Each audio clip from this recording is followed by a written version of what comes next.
Berbeda dengan di negara sekuler. Nah, nanti kita ada bandingan-bandingannya dan nanti kita bisa tanya jawab. Negara sekuler adalah negara yang memisahkan antara agama dan negara. Negara tidak ikut campur dan tidak ikut mengatur dalam masalah agama. Agama merupakan ruang privat bagi warga negaranya, sehingga sahnya perkawinan di negara sekuler berdasarkan catatan. Apapun yang dicatat oleh negara itu adalah perkawinan yang sah. Terlepas apakah sesuai dengan agama atau tidak sesuai dengan agama, negara mencatat aja. Sampai-sampai di Belanda dan di negara di Eropa yang lainnya, perkawinan laki-laki dengan laki-laki itu dicatat sebagai suami istri. Nah, ini jelas. Nah, ini Belanda, Amerika, Austria, Belgia, Jerman, Prancis. Itu tidak penting mau laki-laki nikah laki-laki, perempuan nikah perempuan. Pokoknya dicatat saja. Karena sahnya perkawinan bukan berdasarkan agama, tapi sahnya perkawinan berdasarkan catatan negara.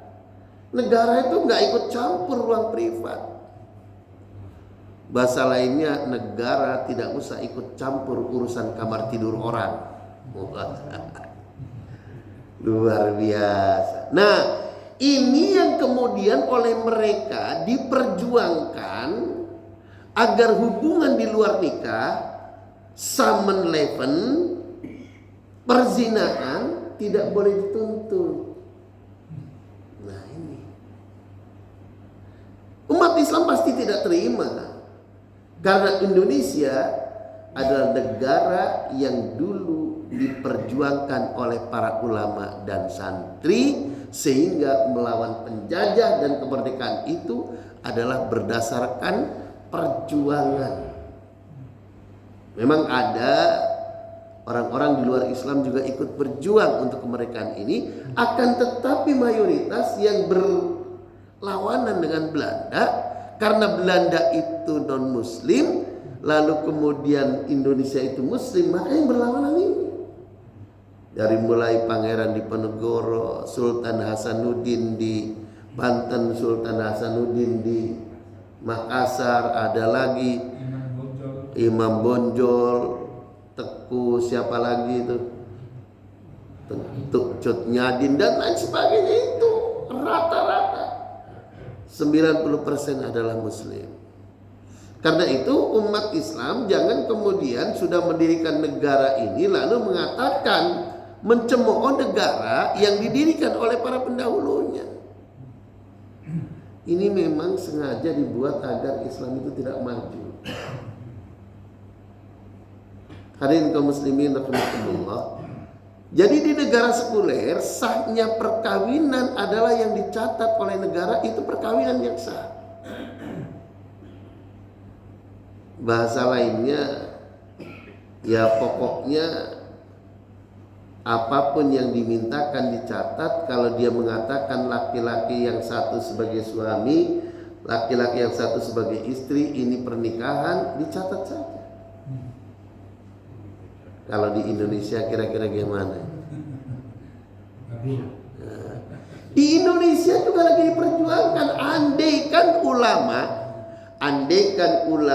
andaikan tokoh masyarakat, andaikan tokoh negara, andaikan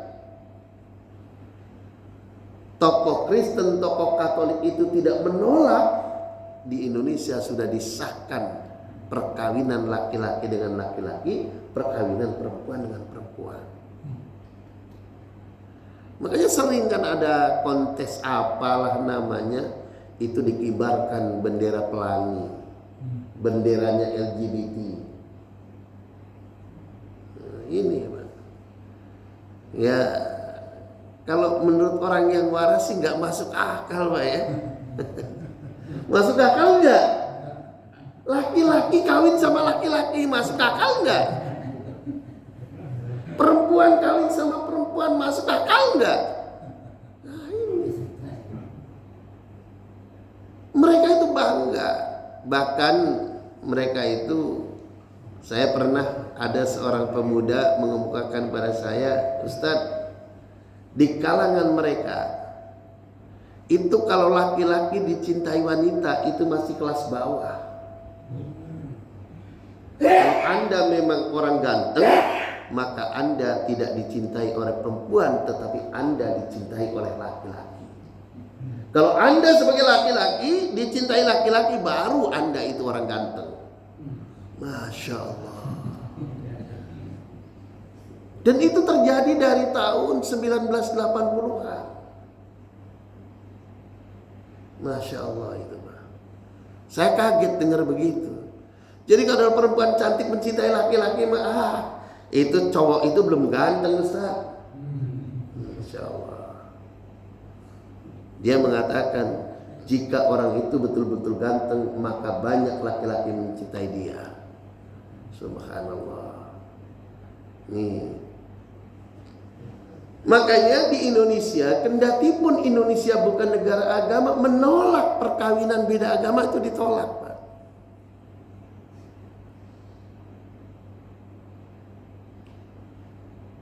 Jadi kembali saya ingatkan bahwa di negara sekuler sering dikemukakan negara tidak usah ikut campur urusan kamar tidur orang. Nah kalau di Indonesia, Pak, ya kalau yang diajak di kamar tidurnya itu istri sendiri, tidak masalah. Tapi kalau yang diajak tidur di kamarnya itu istri orang, yang diajak di kamar tidurnya itu suami orang, anak orang. Di sini tugas negara. Bukan jangan ikut campur urusan kamar tidur, bukan. Karena mereka itu menganut konsen adult atau seksual konsen.